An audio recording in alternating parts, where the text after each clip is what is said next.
গোসলের সুন্নত তরিকা হলো, সর্বপ্রথম আপনাকে ইস্তেঞ্জা করে নিতে হবে, পেশাব করে নিতে হবে। পেশাব করার পরে আপনার হাতগুলো ধুয়ে নিতে হবে।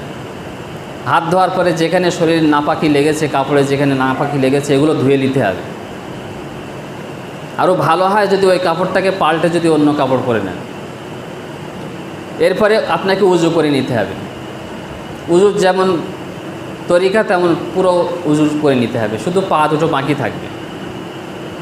উজু করা যখন শেষ, তখন এইবারে ডান কাঁধে পানি ঢালবেন, তারপর বাম কাঁধে পানি ঢালবেন, তারপরে মাথায় পানি ঢালবেন। এরপরে সাবান শ্যাম্পু একটু লাগাবেন। তারপর ভালোভাবে গোসল করার পরে যখন চলে আসবেন, তখন ওই পা দুটো ধুয়ে নিতে হবে ভালো করে। তো এটা গোসলের তরিকা। দেখা যাচ্ছে গোসলের মধ্যে কোনো একটা অঙ্গ ছেড়ে গিয়েছে, নাকের নরম মাংসে পানি